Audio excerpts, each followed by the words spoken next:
پہلی دفعہ D G I S آئی نے یہ پریس کانفرنس منعقد کی ہے. شاید انہیں مختلف میٹنگز کے منٹس اور سائفر بھی دکھایا گیا. اب یہ بڑی امپورٹنٹ بات ہے. ارشد شریف کے قتل کے حوالے سے آرمی چیف پر بھی الزامات لگائے گئے. ارشد شریف ملک چھوڑ کر نہیں جانا چاہتے. سلمان اقبال کو واپس لا کر انہیں شامل تفتیش کرنا چاہیے. نیوٹرل اور جانور کہا گیا اس لیے نہیں کہ ہم نے کوئی غداری کی ہے، بلکہ یہ سب اس لیے کہا جا رہا ہے کیونکہ ہم نے غیر قانونی کام سے انکار کیا. شاید میں وہاں پہ ہوتا تو میں یہ سوال کر بھی لیتا کہ عمران خان صاحب کا وہ کوچ کون ہے. ادارے نے اب یہ فیصلہ کر لیا ہے کہ ہمارا سیاست سے کوئی تعلق نہیں ہوگا.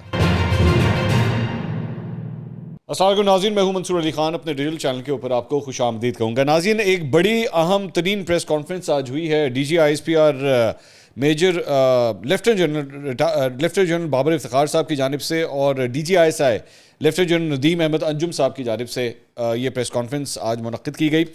دو چار امپورٹنٹ پوائنٹس جو سب سے پہلے میں جو پریس کانفرنس میں کہا گیا اس سے ہٹ کے، سب سے پہلی بات تو یہ کہ پہلی دفعہ ڈی جی آئی ایس آئی نے یہ پریس کانفرنس منعقد کی ہے. جو موجودہ ڈی جی آئی ایس آئی ہیں انہوں نے اپنے آپ کو پبلک ویو سے کافی حد تک دور رکھا ہوا تھا. یہاں تک کہ جب یہ آفیشیل میٹنگز بھی اٹینڈ کرتے تھے جن کی تصویریں باہر آتی تھیں اس میں ان کی تصویر شامل نہیں ہوتی تھی. انہوں نے اپنے آپ کو بالکل سائڈ لائن کیا ہوا تھا. جبکہ ماضی کے جو ڈی جی آئی ایس آئی تھے جنرل فیض، وہ اپنی تشہیر کرنے کے حوالے سے کافی مشہور تھے اور کافی ان کی تصویریں وغیرہ جو ہیں وہ اکثر اوقات میڈیا کے اوپر آتی رہتی تھی. اور اس وقت آصف غفور صاحب جو D G I S P R تھے وہ بھی کافی ایکٹیو رہا کرتے تھے، ٹویٹر کے اوپر بھی کافی ایکٹیو ہوتے تھے، پریس کانفرنسز بھی کافی زیادہ کیا کرتے تھے. لیکن یہ دونوں صاحبان جو ہے نسبتاً اتنا اپنے آپ کو پبلک ویو میں نہیں لے کر آتے. D G I S P R تو لاتے رہتے تھے لیکن ڈی جی آئی ایس آئی تو بالکل بھی اپنے آپ کو جو ہے وہ دور رکھتے تھے. تو آج جو پریس کانفرنس کی گئی اس میں ظاہری بات ہے ایک جو پاکستان تحریک انصاف کی جانب سے لوگ ہیں وہ اس کے اندر خاص طور پر ان کو جو سپورٹ کرنے والے ان کے لونڈے لپاڑے ہیں یا ان کے جو سپورٹ کرنے والے صحافی ہیں وہ یہ کہہ رہے ہو جی عمران خان صاحب کی بلے بلے ہو گئی، جیت ہو گئی کہ ڈی جی آئی صاحب کو خود آنا پڑ گیا ہے پریس کانفرنس کرنے کے لیے.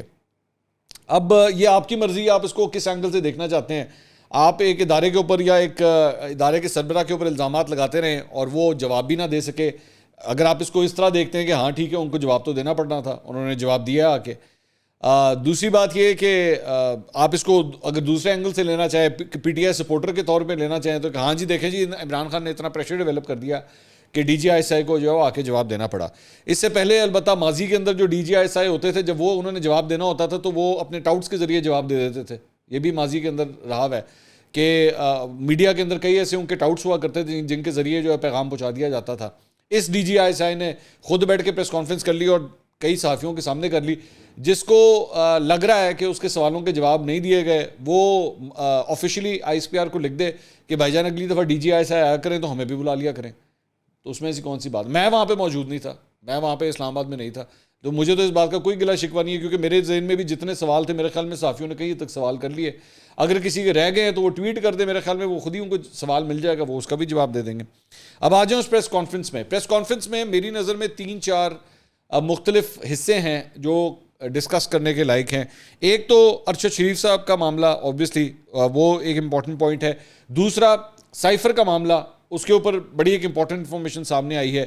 تیسرا عمران خان صاحب ایکچولی پس پردہ کیا پوزیشنز لیتے ہیں جب بند کمرے میں ہوتے ہیں اور کنٹینر کے اوپر کھڑے ہو کے کیا پوزیشنز لیتے ہیں، یہ بھی بڑی امپورٹنٹ ہے. بڑے سویر الزامات ہیں میرے خیال میں اس پریس کانفرنس کے اندر، جس کی میری اطلاع کے مطابق آج عمران خان صاحب ایک پریس کانفرنس کر کے اس کا جواب بھی دینے کا ارادہ رکھتے ہیں.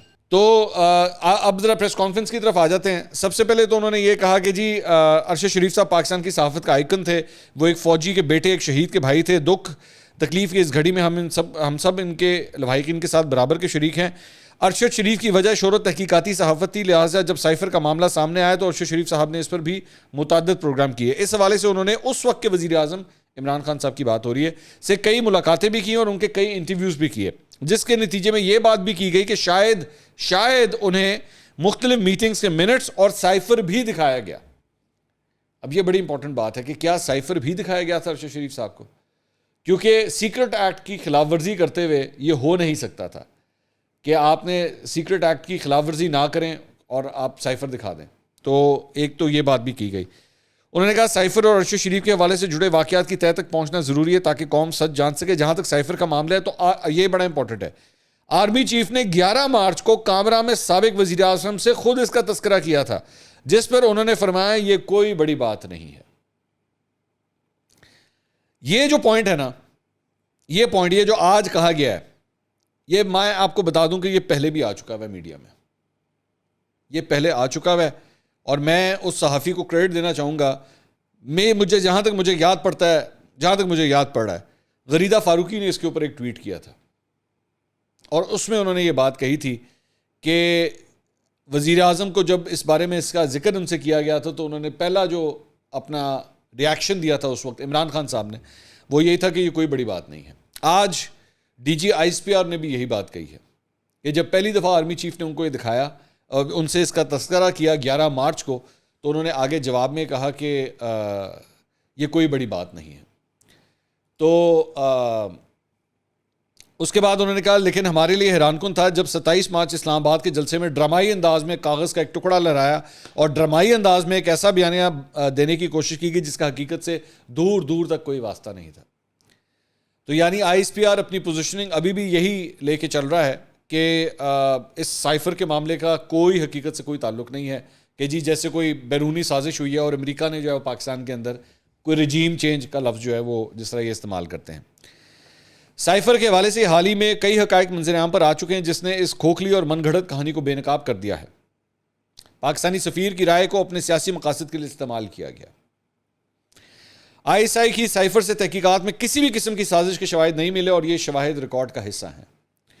ہم شواہد کو قوم کے سامنے رکھنا چاہتے تھے، تاہم یہ فیصلہ ہم نے اس وقت کی حکومت پر چھوڑ دیا کہ وہ آئی ایس آئی کی جانب سے کی گئی ان تحقیقات کو منظر عام پر لائے، لیکن ایسا نہیں کیا گیا بلکہ مزید افواہیں اور جھوٹی خبریں پھیلائی گئیں جس کا مقصد سیاسی فائدہ حاصل کرنا اور ایک مخصوص بیانیہ تشکیل دینا تھا کہ حکومت کے خلاف آئینی، قانونی اور سیاسی معاملے کے بجائے عدم اعتماد کی تحریک رجیم چینج آپریشن کا حصہ تھی.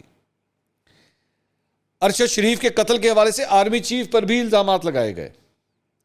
جھوٹے بیانیے کے ذریعے معاشرے میں غیر معمولی اضطراب کی صورتحال پیدا کرنے کی کوشش کی گئی. ارشد شریف ملک چھوڑ کر نہیں جانا چاہتے. اب ارشد شریف صاحب کے حوالے سے جو انفارمیشن آ رہی ہے، ارشد شریف ملک چھوڑ کر نہیں جانا چاہتے تھے. سلمان اقبال نے چیف ایگزیکٹو عماد یوسف کو ہدایت کی کہ ارشد شریف کو جلد از جلد ملک سے باہر بھیج دیا جائے. اچھا، یہ جو چیف ایگزیکٹو عماد یوسف صاحب ہیں نا، یہ عماد یوسف صاحب بیسکلی آپ سمجھ لیے کہ ایک قسم کے ڈائریکٹر نیوز کا عہدہ ہے ان کے پاس، اے آر وائی نیوز کے اندر.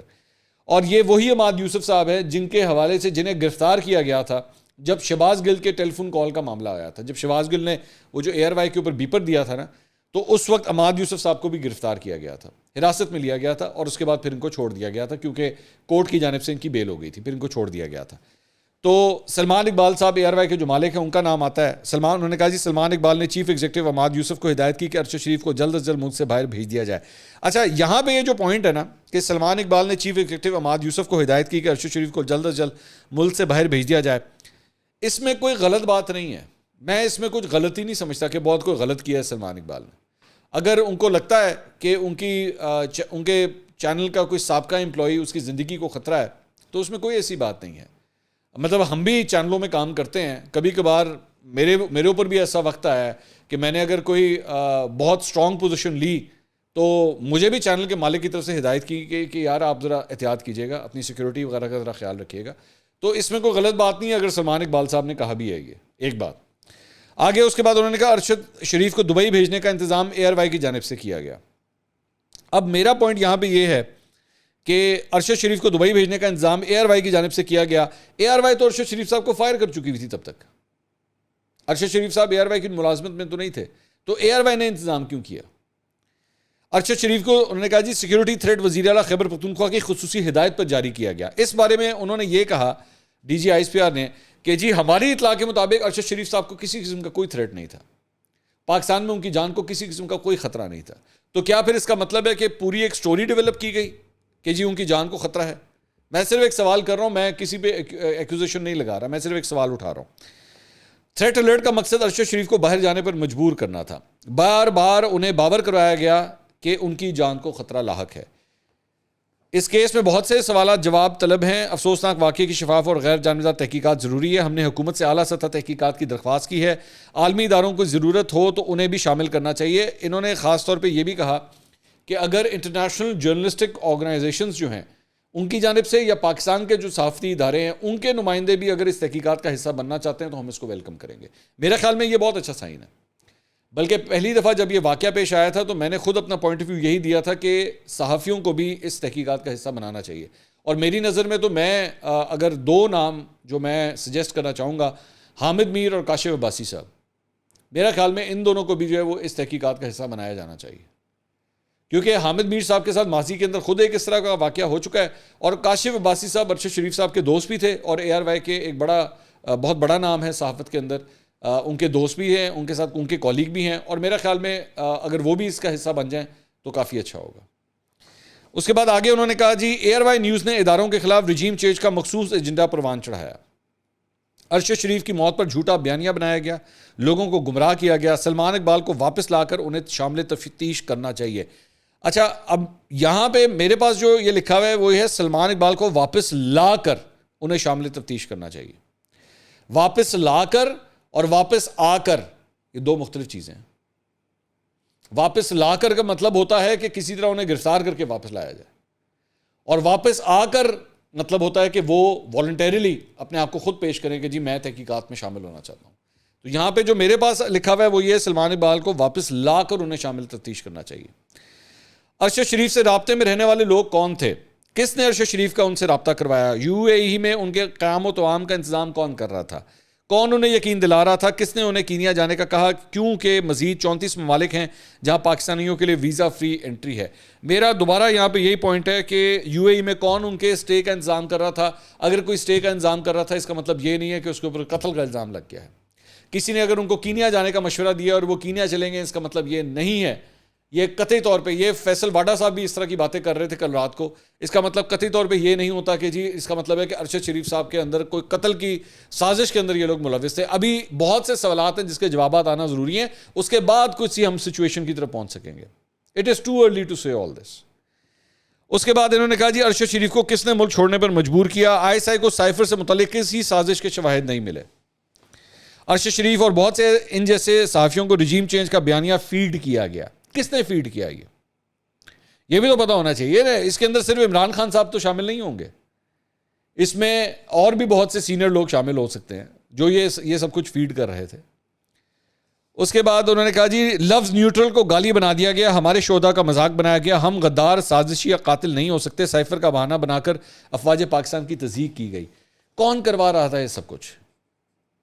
آخر میرا جو سب سے بڑا سوال ہے، شاید میں وہاں پہ ہوتا تو میں یہ سوال کر بھی لیتا کہ عمران خان صاحب کا وہ کوچ کون ہے؟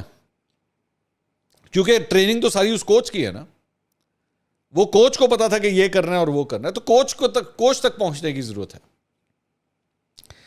اس کے بعد انہوں نے کہا اپنے اداروں پر اعتماد رکھیں، ماضی میں ہوئی غلطیوں کو پچھلے 20 سالوں سے ہم اپنے خون سے دھو رہے ہیں، ہم کمزور ہو سکتے ہیں، ہم سے غلطیاں ہو سکتی ہیں مگر ہم سازشی نہیں ہو سکتے۔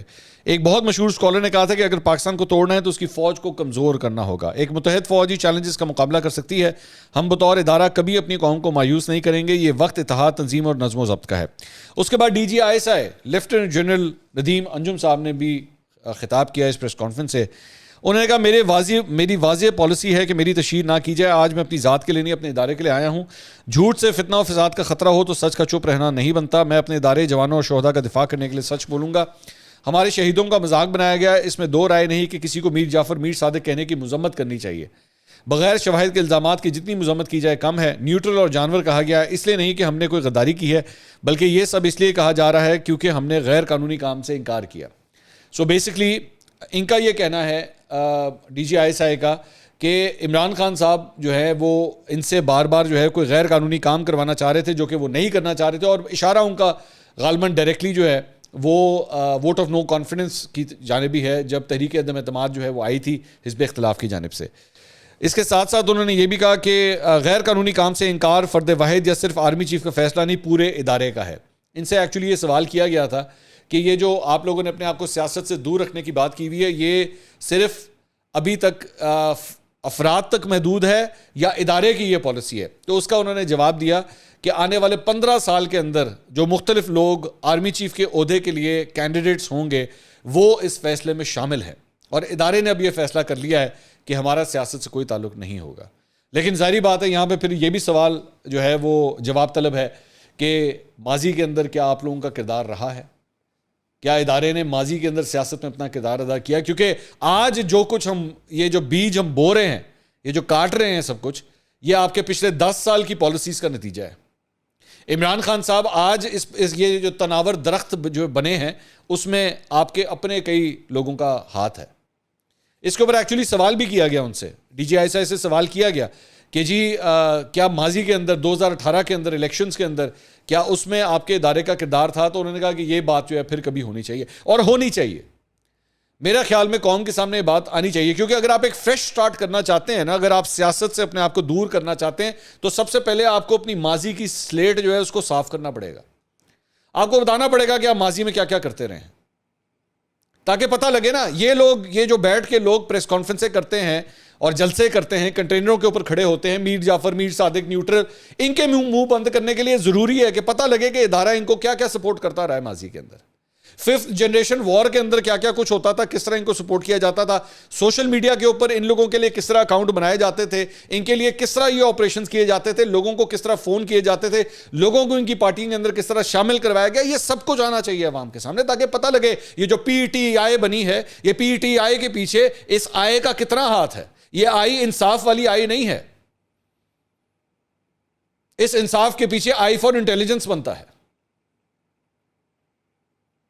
یہ پاکستان تحریک انٹیلیجنس رہی ہوئی ہے, اس لیے پتہ ہونا چاہیے. میں ایکسپیکٹ کر رہا تھا, ٹھیک ہے ڈی جی آئی سے آج آئے ہیں, لیکن میں ایکسپیکٹ کر رہا تھا کہ شاید وہ اس سے زیادہ گفتگو کریں گے, بتائیں گے. اس قوم کو پتہ ہونا چاہیے, پتہ لگے اس کے پیچھے کیا کردار رہے ہیں, کون کون رہا ہے اس کرداروں کے پیچھے.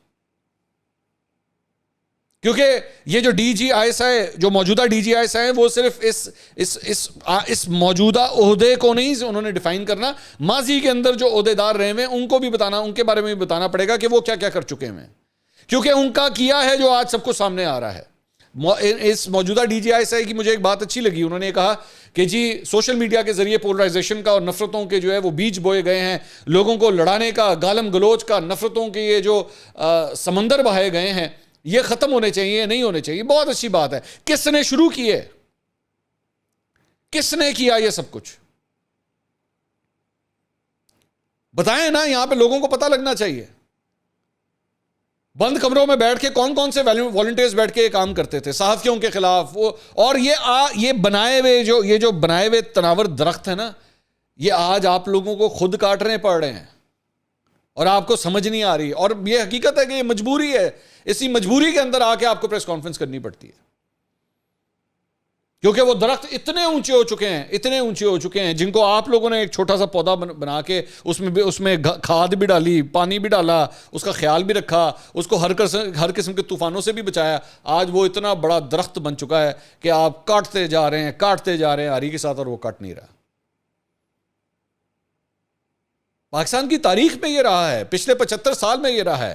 نواز شریف بھی آپ لوگوں کا درخت تھا, نواز شریف کا درخت بھی آپ لوگوں نے بویا ہوا ہے. اور پھر جب نواز شریف کے ساتھ آپ لوگوں کی نہیں بنی تو پھر اس کے بعد بتایا گیا کہ جناب نواز شریف سے بڑا غدار کوئی نہیں ہے, اور اس سے بڑا تو چور کوئی نہیں ہے. وہ اپارٹمنٹ جو 90s کے اندر خریدے گئے, اس کا کیس جا کے 2017 میں کھل رہا تھا. اس سے پہلے کیا میں یہ کہوں کہ ہماری انٹیلیجنس ایجنسیز کو پتہ ہی نہیں تھا کہ ملک کا جو ایک حکمران ہے اس نے کدھر جائیدادیں لی ہوئی ہیں, لیکن کچھ نہیں کہا گیا, چپ رہا گیا, یہ چھوڑو, مٹی ڈالو. لیکن جب وہ کھٹکنا شروع ہوتا ہے تو پھر اس کے سارے کیسز کھلنا شروع ہو جاتے ہیں. اور بڑے بڑے جہادی صحافی جو ہیں وہ بھی بیٹھ کے بتاتے ہیں ہم آپ کو انسائڈ انفارمیشن دیتے ہیں, اور ساری انسائڈ انفارمیشن جو ہے واٹس ایپ پہ آئی ہوتی ہے, اور سارے 10-15 طوطے اکٹھے بولنا شروع ہو جاتے ہیں. پھر آئی ایم سوری, لیکن میں صرف اس لیے کیونکہ یہ پوری پریس کانفرنس عمران خان صاحب کے خلاف تھی تو میں چپ کر کے کہوں ہاں بہت اچھا ہوا, بہت اچھا. بہت سے سوالوں کے جواب ادارے نے خود بھی دینے ہیں, بہت سے سوالوں کے جواب. چلیں, میں پھر بھی کہتا ہوں ایک نیا آغاز کیا ہے, ٹھیک ہے, اچھی بات ہے. سیاست سے دور رہنا بہت اچھی بات ہے. اگلے 15 سال والوں نے فیصلہ کر لیا سیاست سے دور رہنا بہت اچھی بات ہے. جو پچھلے 15 سال والے چلے گئے نا انہوں نے جواب دیو, وہ کی کرنا ہے. سیاست دان کو تو 1 منٹ میں نیب اٹھا کے لے جاتی ہے. سیاست دان کے لیے جو ہے وہ تو نے یہ کیوں کہہ دیا تیری ایسی کی تیسی, اٹھاؤ بند کرو اس کو. رات کے 3 بجے بھی اس کے فارم ہاؤس کے اوپر آپ اس کو اٹھا کے, چاہے اس کے بچے سامنے ہوں, اس کو پھینٹی لگا کے اس کو لے جاتے ہیں, کوئی مسئلہ نہیں. جو ان لوگوں کو تیار کرنے والے ہیں پچھلے 15 سال میں, ان سے کوئی نہیں پوچھے گا کہ بھئی یہ کیا پالیسیاں بنائی ہوئی تھی, کیا حال کر دیا اس ملک کا اپنے ایکسپیریمنٹوں کے چکر میں. ان سے کسی نے سوال نہیں کرنا. یہ لوگ جن کو آپ کہتے ہیں جی جھوٹا بیانیہ بنایا, بیوقوف بنا دیا, اس کو بیوقوف بنا دیا, اس کو بیوقوف بنا, وہ بیوقوف بنانے کی ٹریننگ تو ہم لوگوں نے دی ہے انہیں. 2011 سے پہلے کیا یہ بیوقوف بنا سکتے تھے؟ 2011 کے بعد ایسی کون سی سپر پاور آ گئی تھی اس کے ہاتھ میں کہ یہ بھی لوگوں کو بیوقوف بنانا شروع ہو گیا؟ کبھی 35 پنکچر کے نام پہ, کبھی میر جعفر, میر صادق, امریکی سازش. یہ بیوقوف بنانے کی فیکٹری آپ نے تیار کر کے دی ہوئی ہے.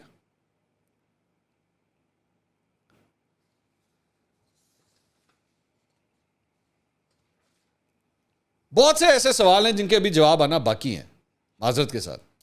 میں اس میں وہ بیچارے سلیم صافی صاحب وہاں پہ بیٹھے ہوئے تھے.